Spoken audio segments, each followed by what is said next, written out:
Stay.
Morning.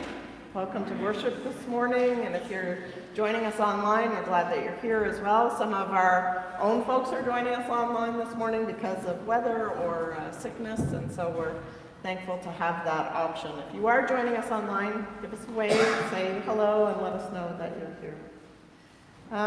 As we begin this morning, let's begin with a few announcements. The first is that Grow Women is starting up again. Grow Women is an in-depth Bible study. This year we're doing the Psalms, or this season we're doing the Psalms over 8 weeks. Yeah, we're doing 150 Psalms in 8 weeks now. Starting now. We're going to be learning about the Psalms and about prayer at the same time, because Psalms are really hymns of worship and prayers, and so we're going to be looking at those two things together. If you're interested in joining us, it's Wednesday evenings at 6:30 for about 2 hours. There is an online option if you want to join us online, or if you're feeling unwell, or you have kids at home and there's no childcare available at the church, and you want to join through Zoom, let me know. If you're planning to join and you'd like a packet, which I make up every time, please let me know so I can have those available for Wednesday night. But we'd love for you to come and join as we learn together. Our annual meeting, where we look back at what 2023 was for KesPres and how we worshiped and worked together in church and in community, is on February the 4th following worship. Some of you have been invited to create reports of ministries that you've been participating in, and so we ask that you send those off to Deb. Reports will be made available to us prior to the meeting, so you can come ready to review and discuss. And we always love to do sort of a year in review in photos. So if you have photos from some KesPres events, we'd love for you to send them along to minister@kespres.ca, and Kirk can include those in the year in review. Just a note about the food boxes.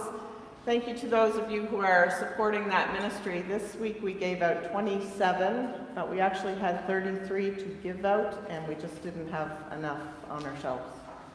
I know the shelves look refilled because we packed on Tuesday and we got a delivery on Wednesday, but we have 3 boxes of cereal, very little rice. So there are things that we need on an ongoing basis, and the need is growing. We would love to pack those remaining 6 boxes, because those boxes are actually for larger families who probably have the greatest need.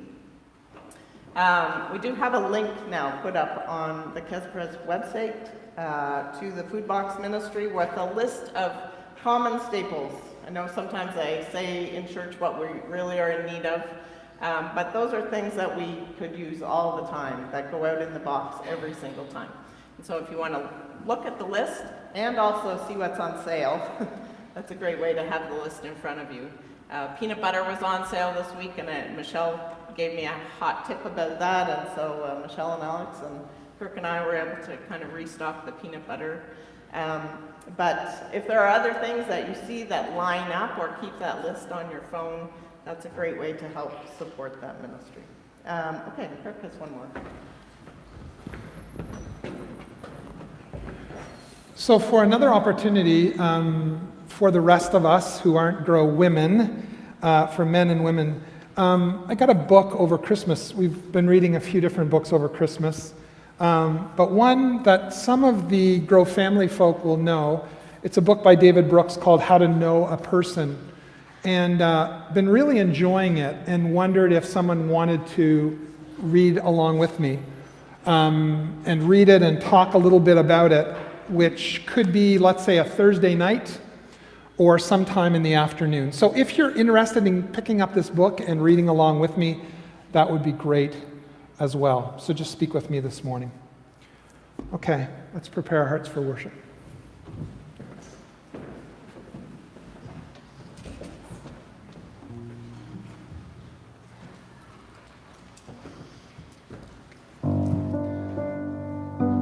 Let's stand as we worship. God is our refuge and our strength, an ever-present help in trouble. Therefore, we will not fear, though the earth give way and the mountains fall into the heart of the sea, though its waters roar and foam and the mountains quake with their surging. Come, let us worship God this morning.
Always by my side.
Take me as you find me, all my fears and failures, and fill my life again. I give my life to follow everything I believe in. Now I surrender.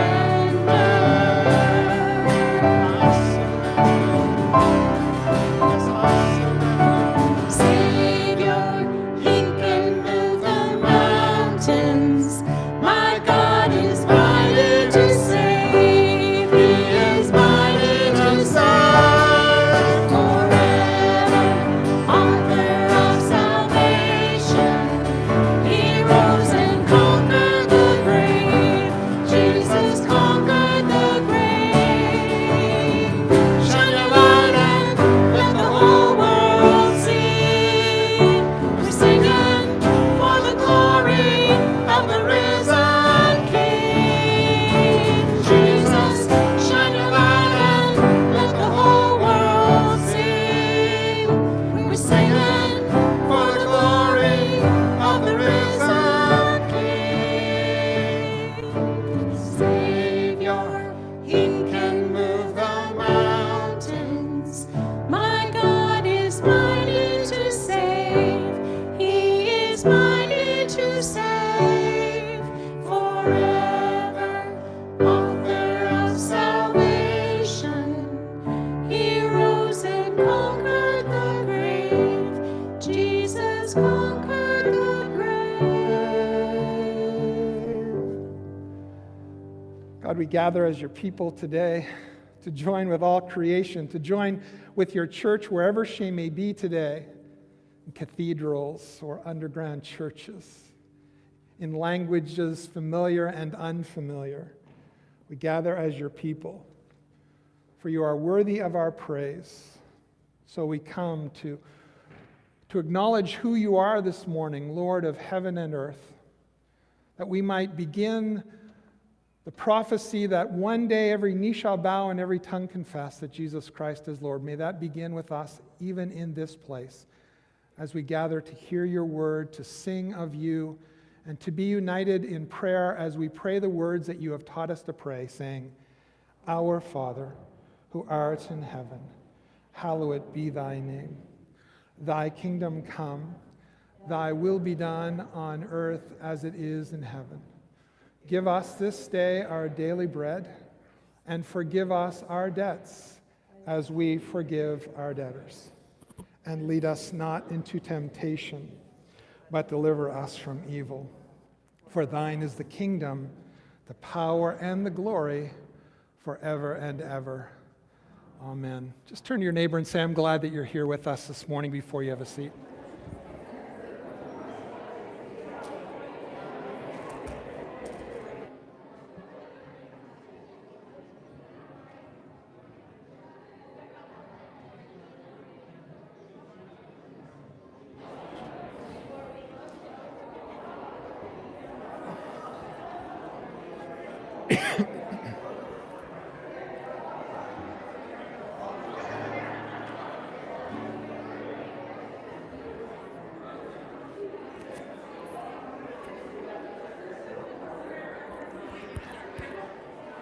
If the kids want to make their way up,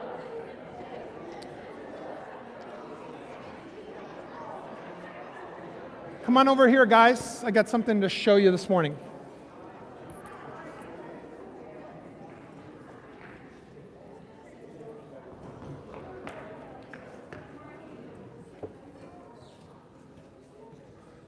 Can you guys, we haven't done this in a while, but I know you haven't forgotten, but maybe the adults could help us too. My God is so big, right? So strong and so mighty. Can you do it with me? There's nothing my God cannot do. My God is so big, stretch really far. So strong, make a muscle. Make another muscle.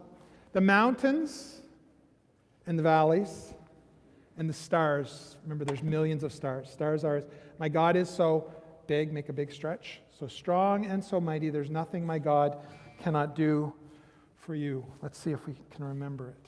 See if Kirk can remember it.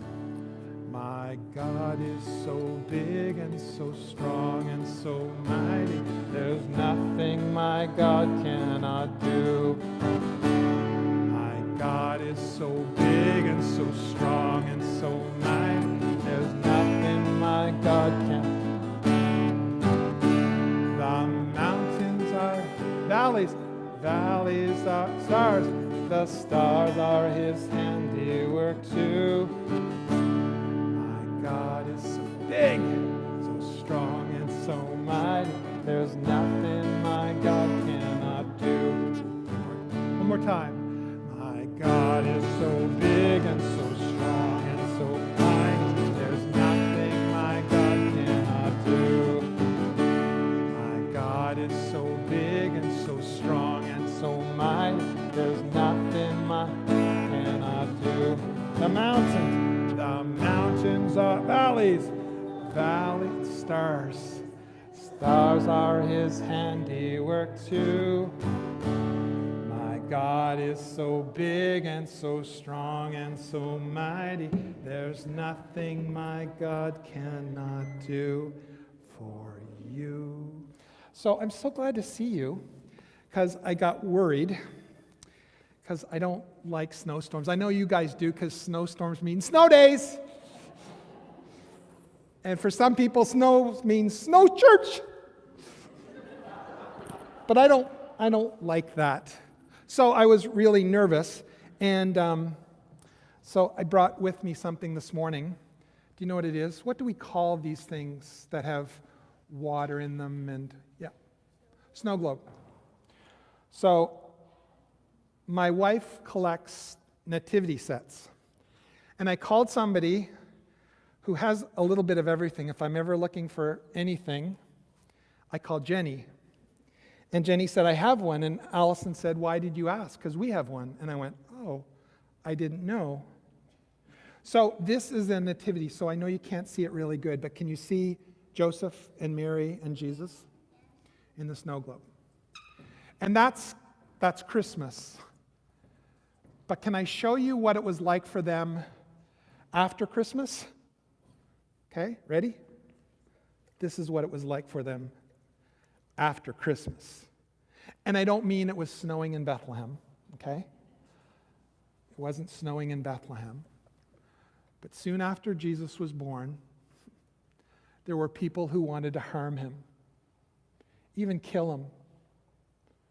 And Jesus and his family went off to Egypt to hide out, to protect their child. That's what it was like for Mary and Joseph after Christmas. Sometimes the same thing happens to us. We're back at school. No more holidays, and we're back at school, and there's work, and there's all kinds of things to do, and parents are back at work, and maybe we catch a cold over Christmas, and all kinds of things can make life after Christmas kind of complicated and hard. But that's okay, because what the story of Jesus reminds us of is that this is the world that Jesus came into, a world that is hurting and painful and sad and full of tears. And God was willing to come into that world and willing to come into our tears and sadness and disappointments too. And that's what it was like after that first Christmas. Okay? Let's pray before you guys go off to grow kids, okay? We say, thank you, God, that you love us, that you came to be with us. We give you thanks, Jesus. Amen. Okay, you guys can head out to grow kids, and I'm going to invite Hope to come up and share with us our responsive reading this morning, and you can find it on the screen.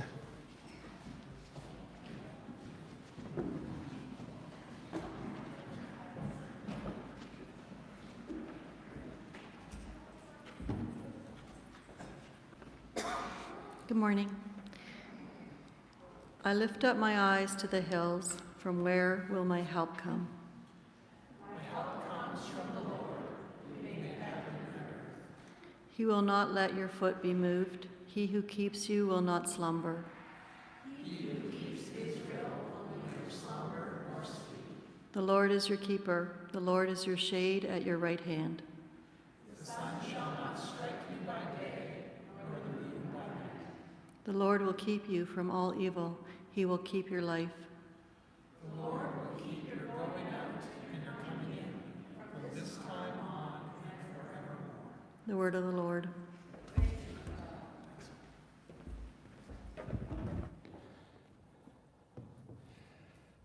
Our scripture lesson this morning, as we continue our series that we call Life After Christmas,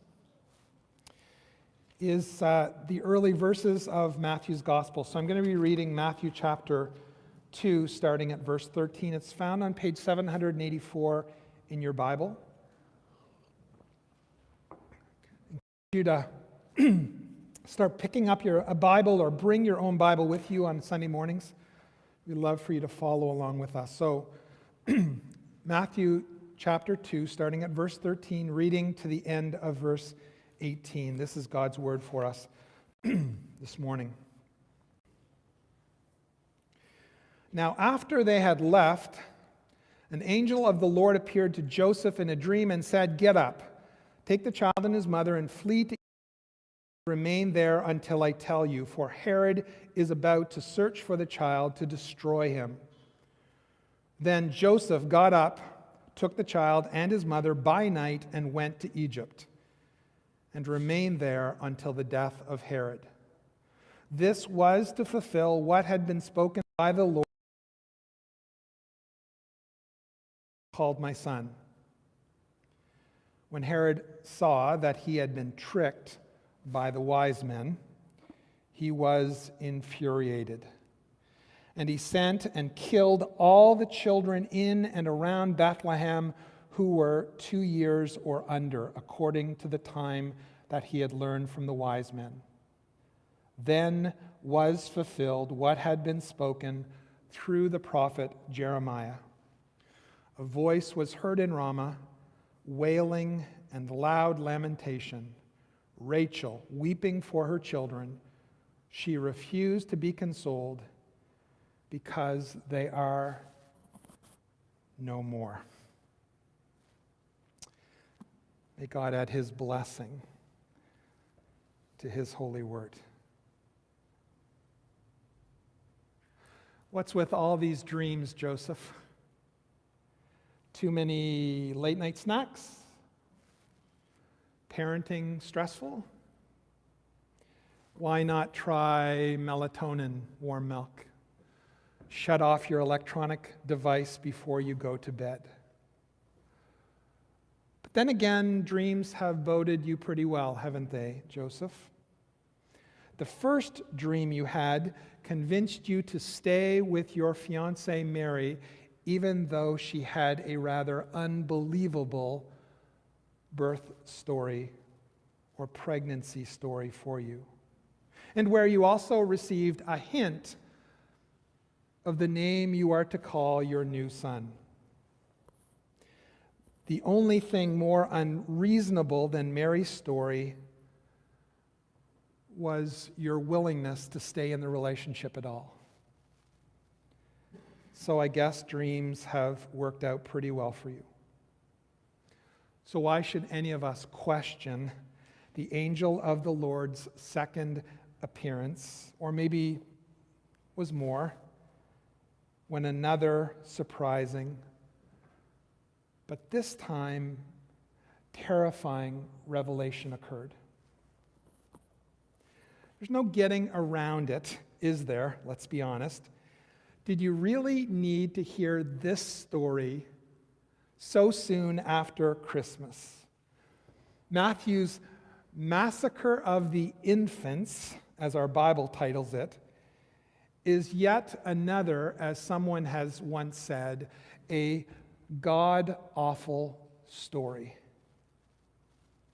I know we only touched briefly last week on the architect of this terrible plan, Herod. But last week we only told you he was a liar.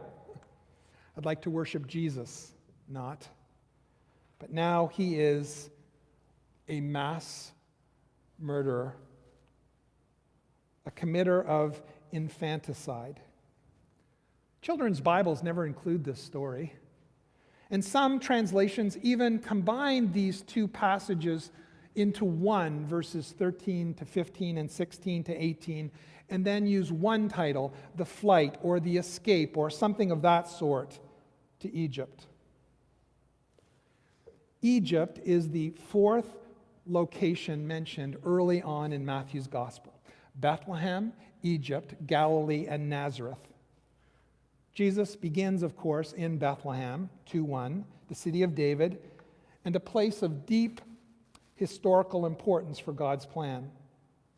Everyone from Jesus' opponents to strangers from far-off lands to faithful prophets knew the location where Messiah was to be born. But as soon as the star shone a little less, was a little less bright, many wondered where the King of the Jews would go after Bethlehem. Caesarea, it's a well-known port city. Jerusalem, the head or the center of Jewish faith. No, our infant king would go to Egypt. Just outside of Herod's rule and domain, and not an unfamiliar place to Jews, like, for example, in Alexandria, we are told there were 1 million exiled Jews living there and calling it home. Egypt was a land of deep significance. It was a place of slavery, but it was also a place of exodus. The escape to Egypt follows the arrival of the Magi that makes us think that little time has passed since those strangers unpacked their suitcases and gave the baby or the child gifts. Maybe even less time since you heard me preach about the Magi, which, hard to believe, was just a week ago. Whether a daytime vision or a late-night startle, Joseph receives another dream from another or the same angel of the Lord. A dream that no parent wants to imagine. A parent spends their entire life, even the child's adult life, protecting or wanting to protect them. But that's true of at least the first one, I've been told. By the time you get to the third and fourth, sometimes it's a little different. When the first falls down a set of stairs, you pick them up and you say, let's go to emergency. By the time the third or fourth falls down the stairs, you just say, get up. You're okay. But for serious matters, when there is a threat on your child's life or your children's life, someone who wants to destroy them, verse 13, you will do anything. I mean absolutely anything to protect your child or children.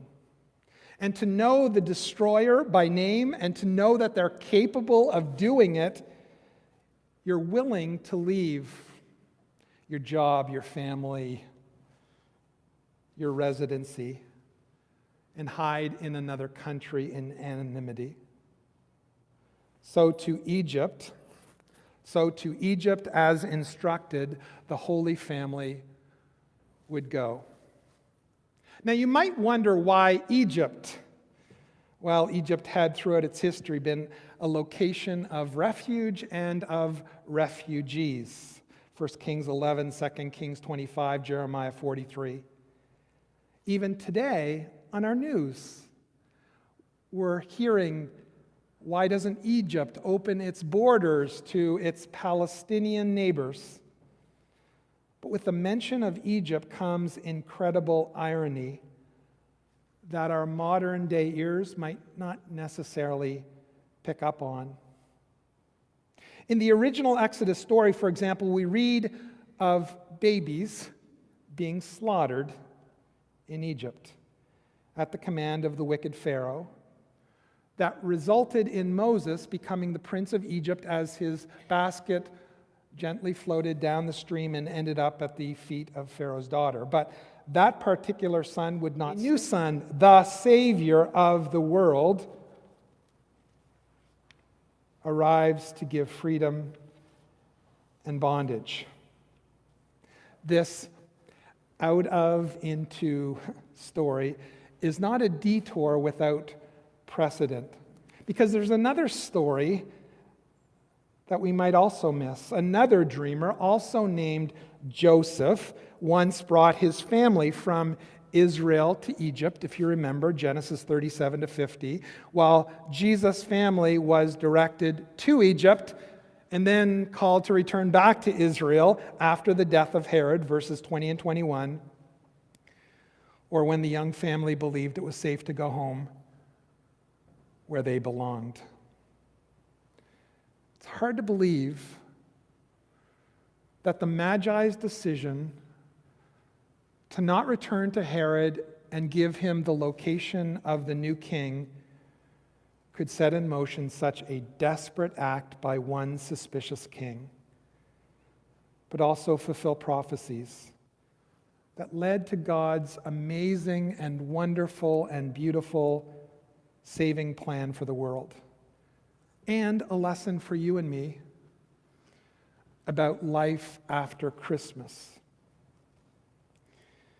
As we've mentioned in our series thus far, there is a letdown following Christmas that can leave many of us in tears, like Rachel.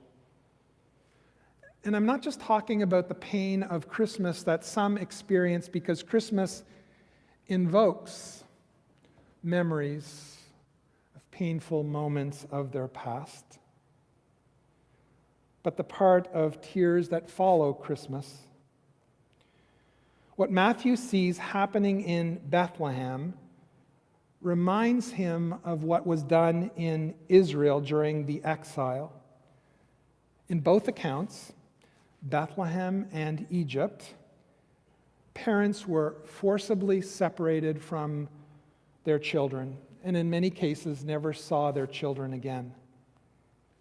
How else would people respond losing their children other than with wailing and great lamentation? Verse 18. As the story slowly spread throughout Israel of Romans entering Bethlehem to find children under the age of 2, Matthew would have learned from an early age another story, the story of the children and families in Ramah, verse 18. For it was in Ramah where Jewish captives were rounded up before they were taken on the death march to Babylon.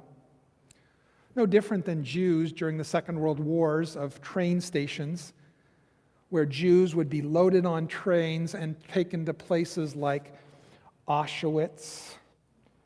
Ramah for the Jews, for centuries then, became a place of heart-wrenching agony. Ramah was where friendships got torn apart, where husbands gazed upon their wives for the last time, where children were torn out of the fingertips of mothers. And Rachel would lead the lament, because Rachel's life was full of tears and sadness. You might remember that Rachel was the wife of Jacob and the mother of the son she nearly waited her whole life for, Joseph. From then on, Rachel thought by receiving this child, her life was finally perfect. Her dreams had been fulfilled, but not quite yet. Because we read in Genesis 35, everything changes. We read in Genesis 35, as the caravan of Jacob comes between Bethel and Ephratah, Rachel dies. She's pregnant. And Jacob and his group left Bethel, and before they came to Ephratah, Rachel began giving birth to her baby. She was having a lot of trouble with this birth. She was in great pain. And when her nurse saw this, she said, "Don't be afraid, Rachel. You are giving birth to another son." And Rachel died while giving birth to her son. Before dying, she named the boy Ben-Omai, or Ben-Omi, which means son of my suffering. Ben-Omi. Rachel's tears, how great they are, what a tragedy. Rachel is the first mother in Scripture who dies giving birth to her child. And her deathbed is soaked in tears. One who considers Rachel's grave considers Rachel's tears, but who can understand those kinds of tears? Who? The exiles can. The mothers in Bethlehem can. The prophet Jeremiah, of whom is quoted by Matthew referring to Rachel, can. For this is what we read in the book of Jeremiah: "I am brokenhearted with the breaking of the daughters of my people," Jeremiah 8. "Oh, that my head was water, my eye a fountain of tears, thus I might weep day and night for those of my people who are slain," Jeremiah 9. We read also in Jeremiah 9, "Call the women mourners, they must commence wailing, that our eyes may run down with tears and our eyelids may spout water." And in Jeremiah 13 it states, "If you do not hearken, then my soul shall weep in hidden places. My eyes shall weep bitter tears. Yea, tears shall run down." And one more, Jeremiah 14, "My eyes shall run down with tears day and night and not cease." Is it any wonder then that Jeremiah thinks about Rachel when he thinks of tears, and Matthew thinks of Bethlehem? Can only imagine the cries that rose up in Bethlehem as innocent children are destroyed by the Roman legions. Do you think this was not on Mary and Joseph's mind, even as refugees, that their child was spared and others were not? While at the same time knowing that in only a few years others would be spared and their own child would not. It is for this reason that Matthew invokes Rachel into the story of God with us, whose name is literally a verb, to save. God's salvific story may seem far off, especially for mothers who mourn, but the promise is deeper than this moment in time. It is this world that Jesus enters, this world of death and sorrow, which is the only remedy to accomplish the depth of healing we need. You see, the tears of the exiles then are being fulfilled, for the tears begun in Jeremiah's day reach their climax in the tears of the mothers of Bethlehem. Someone once wrote that you could make the story or make the argument that this god-awful story should be saved for another day or another season in the life of the church rather than being so close to Christmas. It's more of a Lenten story, a story where we focus on death and dying and giving up. But here it is, our story about innocence being lost because of Jesus, which brings our serene Christmas narrative to an abrupt end and realizes and helps us realize the uncomfortableness of life after Christmas. But then again, once more, this is the life and the world that Jesus entered. In the same world Jesus' ancestors were born into and the world we presently live in. N.T. Wright writes, "Christmas is not just the story about a cute baby but a baby who poses such a threat to the most powerful men around that he kills a whole village of babies in order to get rid of him. Jesus is born with a price on his head. Before the Prince of Peace learns to walk and talk, he was a homeless refugee with a price on his head. No point in arriving in comfort when the whole nation was living in misery. You might think that the story of Rachel naming her child Ben-Omai or Ben-Omi is the final word, but it's not. Because Jacob, in his own sadness of losing his wife, his beloved wife, he renames the child from Ben-Omi to Benjamin. Ben-Omi, son of sorrow, to Benjamin, favorite son. There would still be weeping because death would never be forgotten. Even Jacob knew that. Even Jacob knew that another son would come, a son who would enter the world not at the best moment, but at the worst possible moment. The son who would incarnate into a world full of pain and sorrow and tears, enter into our lives in times, if not now, of pain and sorrow and tears, and remind us, and remind each of us, that tears are never the final word. For another apostle, another prophet had a dream or a revelation, and he wrote, "Look, God's dwelling place is now among the people, and he will dwell with them, and they will be his people, and God himself will be with them and will be their God. He will wipe every tear from their eyes. There will be no more death or mourning or crying or pain, from the old order of things have passed away." He who was seated on the throne said, "I am making everything new." Then he said, "Write this down, for these words are trustworthy and true." And this, my friends, this is life after Christmas.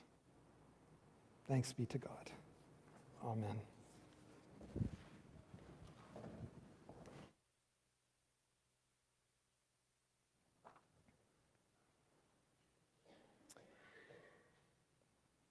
As we start a new year at KesPres, we wanted to let you know that we are partnering with a number of missions going forward for 2024. We haven't always done the best job of letting the congregation know who our mission partners are and missionaries that we're supporting.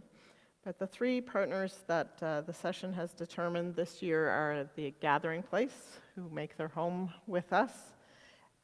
Sean Howard, who is a colleague of ours who now works with InterVarsity Christian Fellowship, and in a congregation that has 10 university students, we thought that would be a great partnership to work with Sean, who works with university students on campuses.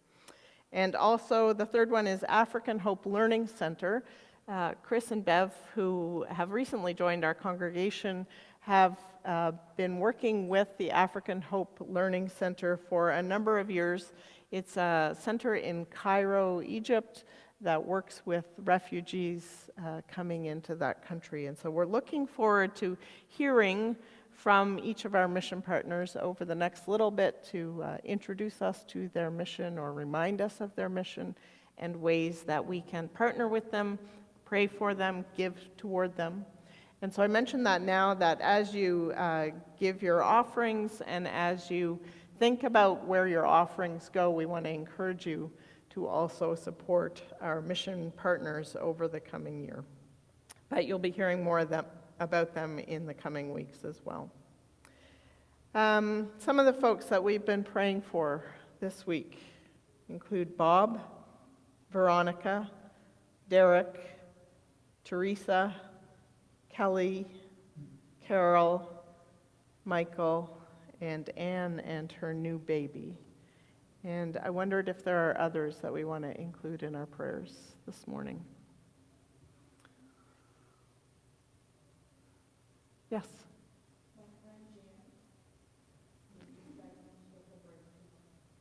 Thank you. For Janice, recently diagnosed with a brain tumor. Others? Yeah. For the Percy family who lost a wife and a mother. Percy family who've lost a wife and mother. Yeah. Yes, I was. Courtney and her baby.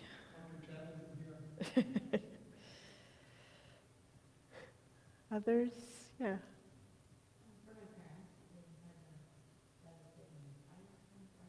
Oh, no. Natalie's parents who had a fire on the weekend. They're safe? Okay.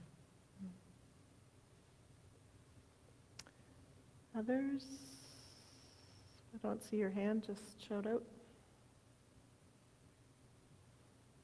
I want to just tell you a quick story about how God gives us opportunities to pray, and by us, I don't mean us, although the story is kind of about us, but not really, it's about God, and how God gives you opportunities to pray. Yesterday, we were out walking our dog, and on our walk, we met up with two neighbors who were going in the opposite direction. So we kept walking, said hello, of course, but kept walking. And then on the way back from our walk, we met them again, and they just split up, and one of them continued walking along with us. And of course, we were talking as we went, and after some small talk, she said, I could really use your prayers. I'm going in for some serious surgery this week. And so she started telling us about it, and we got to her driveway, and Kirk just said, is it okay if we pray for you right now? And of course, she said, yes, of course. We hadn't really planned on walking the dog. At that time of the day, it was kind of miserable out, and Kirk said, let's go walk the dog, and I said, nah. Nope. But we did, and it wasn't an accident that we walked the dog and met up with her at that time. So prayer can happen anywhere, and sometimes God gives us these little nudges that we think are just about walking dogs or getting groceries or whatever, but God brings someone alongside of us that needs us, or maybe we need them. Maybe we need them. So just a reminder that God is prompting us all the time and giving us these opportunities if we have our ears and our eyes and our hearts open to them. Let's pray together as we come to Him.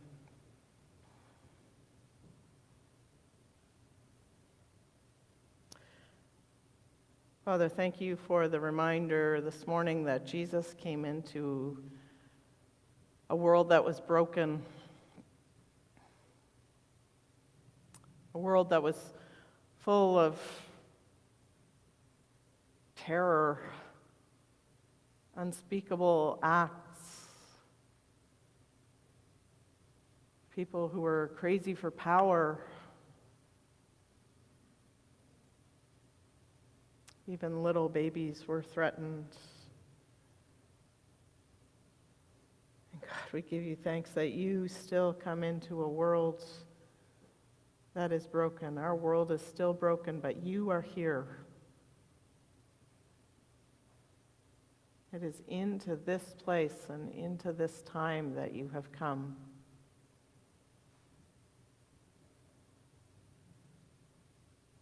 God, we think of the brokenness that is on our news screens or pops up on our iPhones every day. The brokenness of Israel and Gaza and the Ukraine, those big scale, unavoidable, can't turn our eyes away from scenes of brokenness. And the brokenness that are on our own streets, often in our own homes and our own families. We feel that heaviness, God, and yet you came. That is why you came. And so help us to have our eyes open to you at work and moving among us. You are the one who redeems broken things. You didn't come for the things that were all right and working perfectly. You came to redeem the broken, to save the lost, to heal the sick and the dying, to forgive sinners.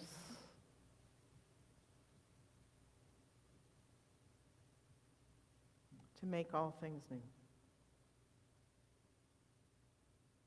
And so, God, we pray that as we leave here this week, as we go out into our lives and the places that we work, into our family connections, onto our streets, that we would recognize where you are at work and where you are calling us to join you. Thank you that you invite us in. We ask this in Jesus' name. Amen.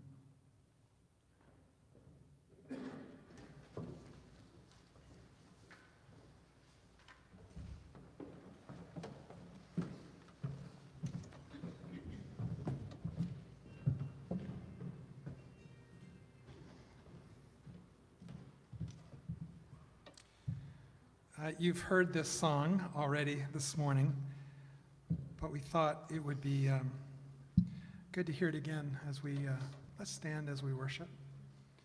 Just let me remind you, Joseph obeyed. He got up and took his child and his mother under the cover of darkness, and they were out of town and well on their way by daylight. They lived in Egypt until Herod's death. God journeyed with them, and I believe they too sang this song as they traveled, just as we do in our own struggles. It's called He Will Keep You, and it's from Psalm 121.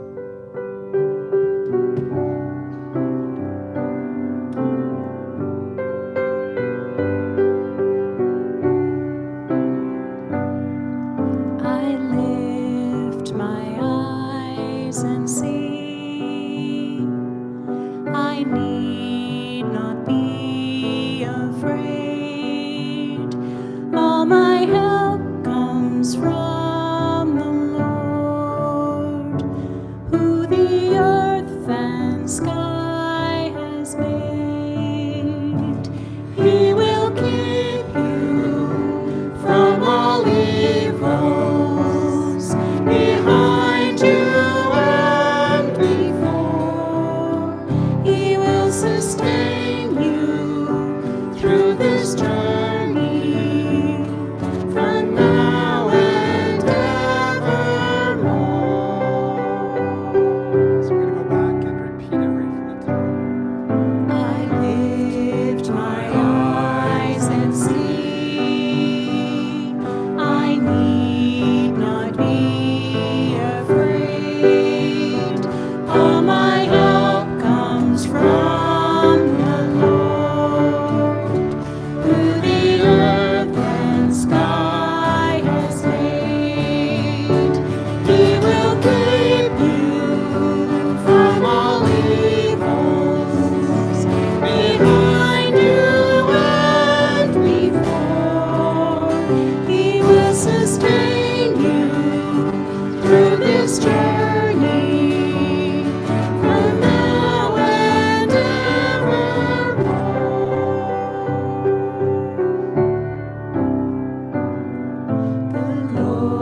Lord bless you, keep you. May the Lord make his face shine upon you and be gracious to you.